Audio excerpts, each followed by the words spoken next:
Hello, welcome to the course on Emerging Domain in Electronics Engineering. I am Dushyant Singh Chauhan, Department of Electronics and Communication Engineering, Ajay Kumar Garg Engineering College. So, this is lecture 1. In this lecture, we will see the basics of semiconductor diode, how a semiconductor diode is formed. After that, we will see the construction and the working of semiconductor diode. So, first is the semiconductor material. So, semiconductor material are a special class of elements having a conductivity between that of the good conductors and that of an insulators.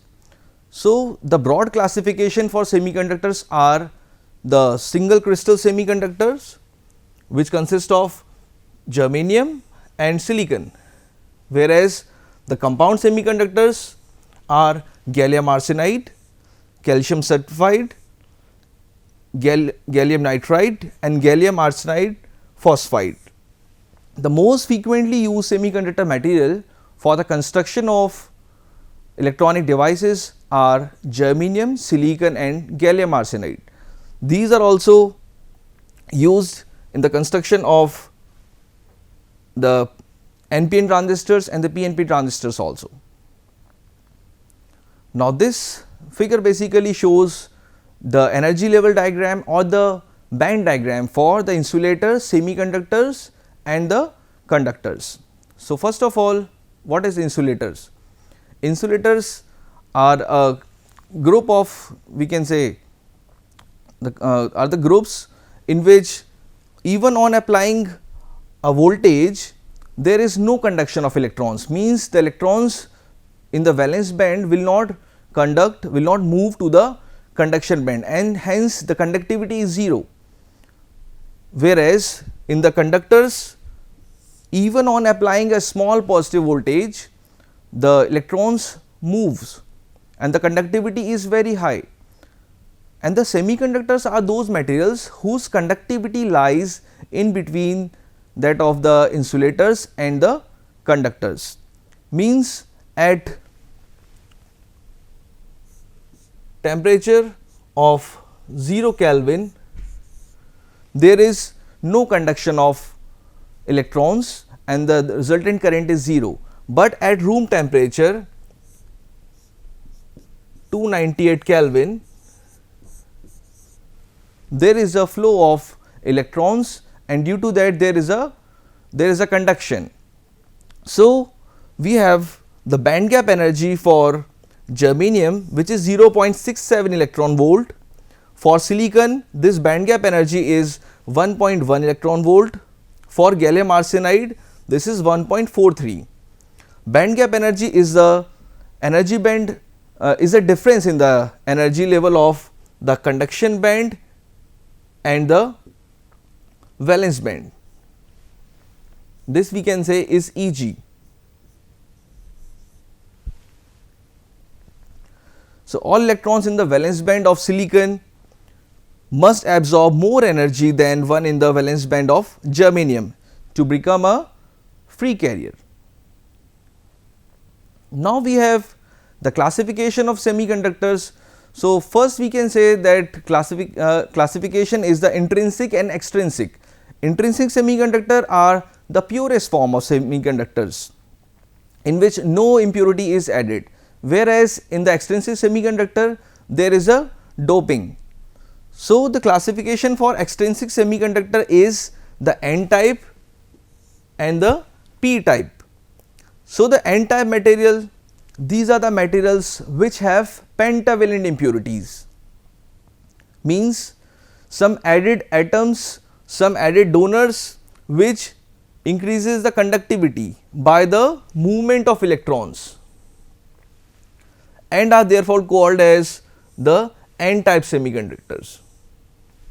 So, in N type semiconductors, the donors are positively charged and there are a large number of free electrons, whereas a small number of holes in relation to the number of free electrons are also exist, because these holes are considered as the minority charge carriers.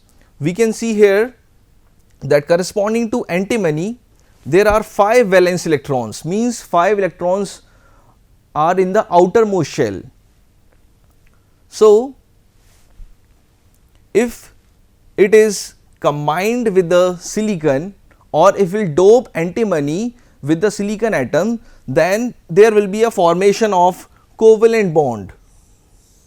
So, there are 4 covalent bonds, but this is known as a free electron, and this covalent bond is formed due to the sharing of electrons, and this free electrons is now capable of roaming inside the n-type material. Now we have the p-type material. So these are the materials which have trivalent impurities like boron, and these impurities are basically the acceptors and conducts by hole movement and are therefore called as p-type semiconductors. And in these type of semiconductors, the acceptors are negatively charged, whereas holes are known as the majority charge carriers, and there exist a few number of electrons in relation to the majority holes. So again here we can see that in the boron there are 3 valence electrons, means the electrons which are in the outermost shell. So once this impurity, this boron gets added with the silicon, so only we have 3 covalent bonds, and this is the hole, this is a representation for hole. The absence of electron is known as hole. So if somewhere one electron may occur or get into this position, there will be a formation of covalent bond. So here we can say in p-type material there is the deficiency of electrons, or holes are in majority. So due to these charge carriers, or we can say we further classifies the carriers as the majority carriers and the minority carriers. We have already seen in our last slides that in n-type semiconductors the electrons are majority charge carriers, whereas holes are minority. Similarly, for p-type the majority charge carriers are holes, whereas electrons are the minority charge carriers. So these charge carriers are responsible for the flow of current in a p-n junction diode. So now we have a p-type material and an n-type material. So a p-n junction is formed when an n-type material is fused together with a p-type material, creating a semiconductor diode. Now the region on either side of the junction now become completely depleted of any more free carriers in comparison to the n and p-type materials. This area around the p-n junction is known as, or is called as, the depletion region. So this is termed as the depletion region.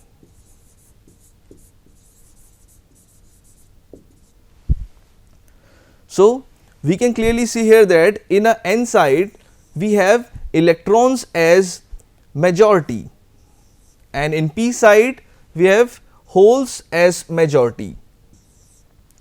So what happen is, due to the diffusion process, these majority electrons will move towards the junction, and these holes which are majority in p region, that will try to move and reaches the junction, and here in this particular region there is a electron hole recombination.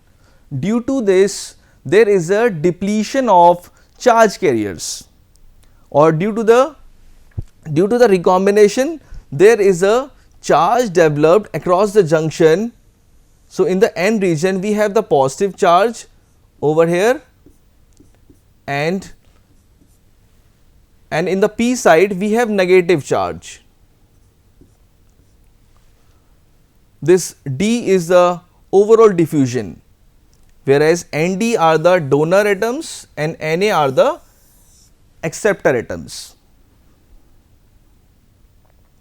So, in continuation with this p-n junction, the process is known as diffusion process, by which these electrons and holes get recombined, and due to that there is a formation of depletion region. So, this is just a representation for that these are the free electrons, this is a representation, this is a representation for holes, and we have the ions also. Ions are represented by positive ion with a circle and negative with a circle. These are known as the positive donor ion and the negative acceptor ions.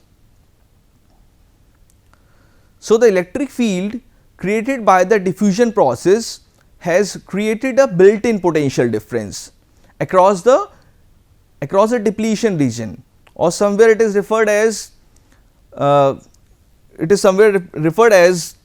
zero bias potential also. So, this is given as built-in potential is Vt ln Nd multiplied by Na divided by Ni square, where we can say that Vt is the thermal voltage that depends on the temperature. Kt by Q, and if we will substitute the values of K and Q, we will have T by 11600. So, if we will replace T equals to 25 degree centigrade, which is the room temperature. So, we need to substitute T in Kelvin, 273 plus 25, which is 298. So, if we will put T equals to 298 in this expression, so we will have the value of thermal voltage, which is around 26 millivolt at room temperature. Nd and Na are the impurity concentrations, and Ni is the intrinsic concentration.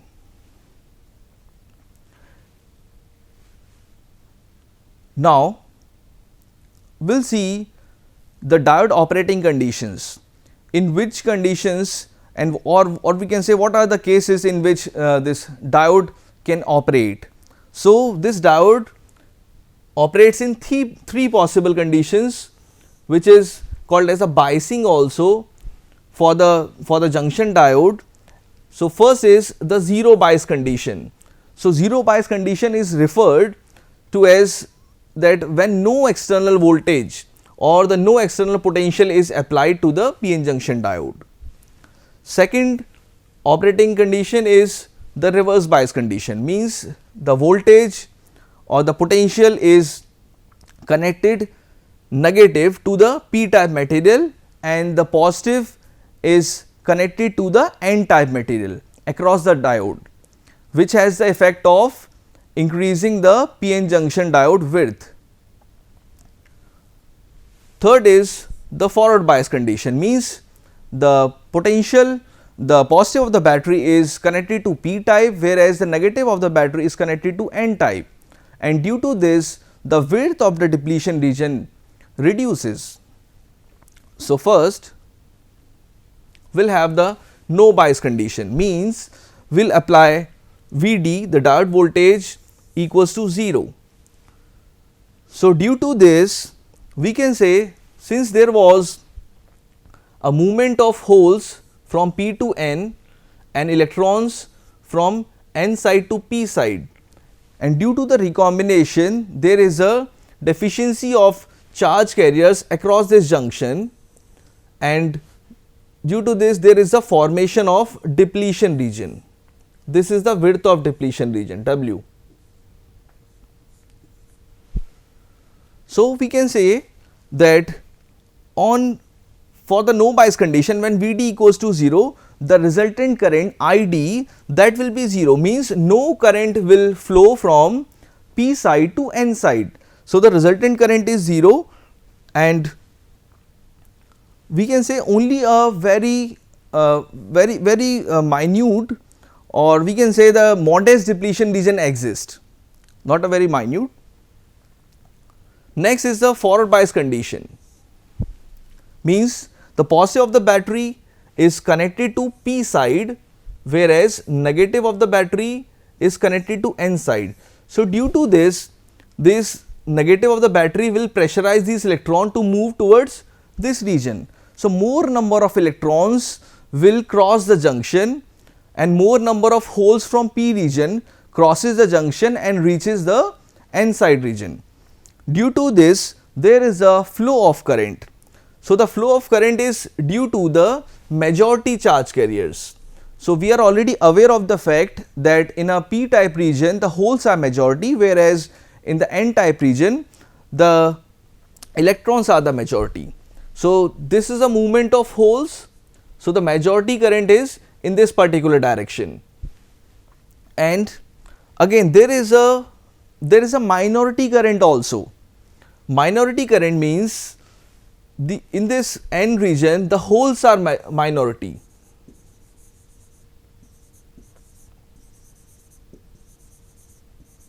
So, due to these minority charge carriers, again there is a flow of current, and that current is represented by Is. So, the resultant current will be consist of majority as well as minority. This is called as a majority current and Is is known as the minority current. So, I equals to I majority minus I minority,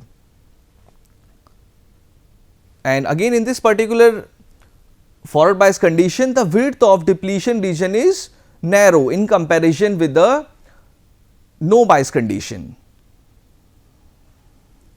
Third condition is the reverse bias condition, means the negative of the battery is connected to P side, whereas the positive of the battery is connected to N side.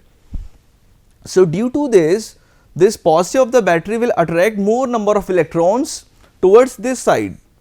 So, as a result no electron crosses the junction, and once no electron crosses the junction the majority current will be 0,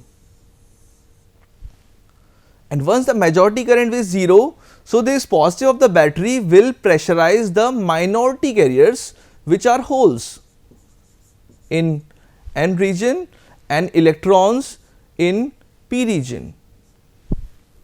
So, due to this there is a flow of minority carriers from N region to P region, N region to P region, that constitute a current.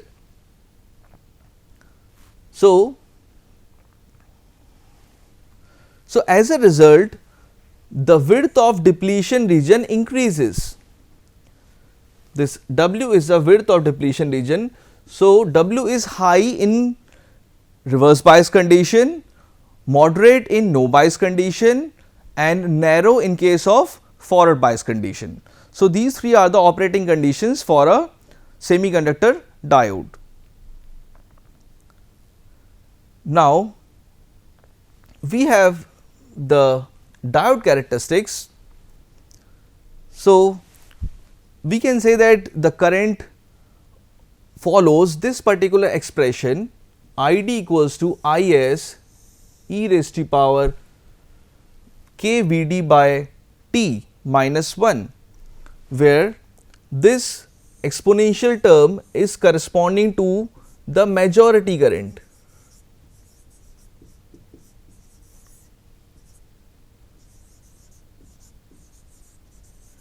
And this Is is again due to minority.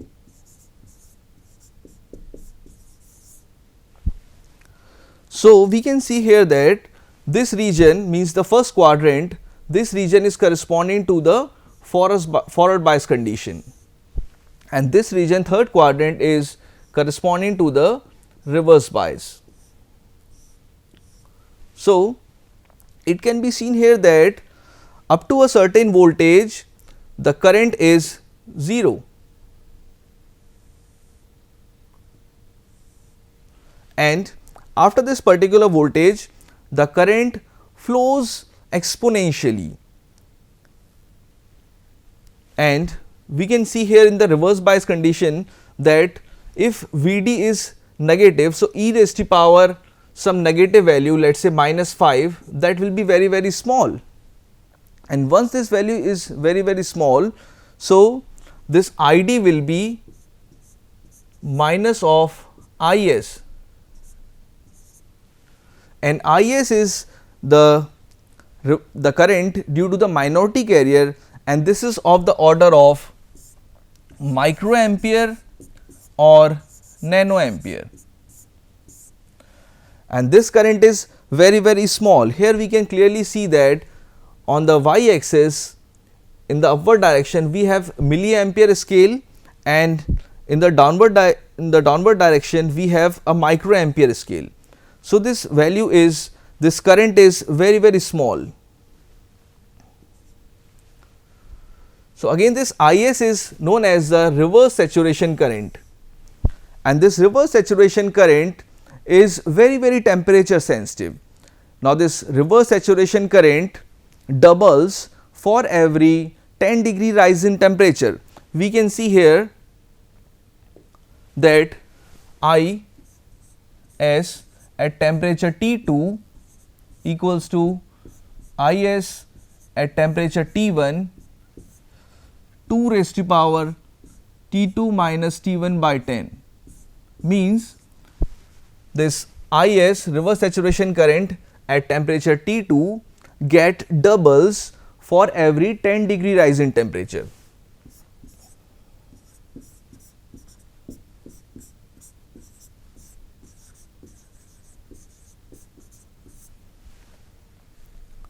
So this K equals to 11600 by N, where N equals to 1 for germanium and 2 for silicon, and T is in Kelvin. We have already seen 273 plus degree Celsius. So at room temperature this T will be 298 Kelvin, and at this particular temperature this thermal voltage Vt can be 26 millivolt. So here we can say that in this particular forward bias condition the diode can be represented, means we can say that the current Id will flows through the diode, and here the current Id will be only minus of Is, and here if Is is very, very small, then Id is e raised to power, or we can say Is e raised to power Vd by k Vd by T, Tk. So this is the ideal condition, means this is at room temperature which is 298 Kelvin, but this semiconductor diode which is commercially available is having somewhat characteristics which is shifted from the actual characteristics, and this positive and negative sign, this shows the polarity for the diode, which is P side and N side. And again after this particular voltage there is a particular voltage in a reverse bias condition which is termed as a breakdown voltage. So even on applying a voltage above this particular voltage V Z or something VBR also, there is a sharp rise in current due to the phenomena which is known as a breakdown. So this breakdown basically will we can further categorize this breakdown as the due to the two phenomena. One is avalanche breakdown and the another one is the Zener breakdown. We will discuss in our subsequent lectures.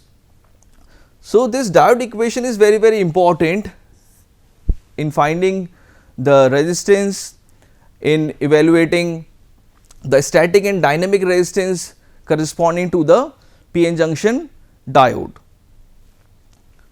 So this voltage is somewhat referred as the knee voltage, V gamma or knee voltage.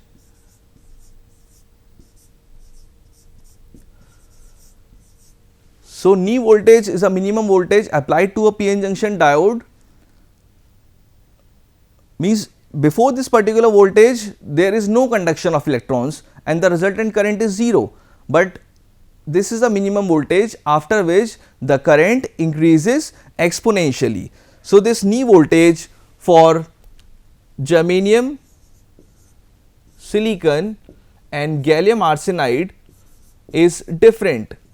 For germanium, this knee voltage is what we can say.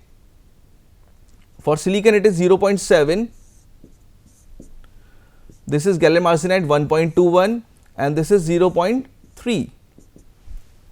So, if we will compare the characteristics for germanium, silicon and gallium arsenide, so we can clearly see here that the germanium diode will switch on earlier in comparison with silicon and gallium arsenide at a particular value of forward voltage.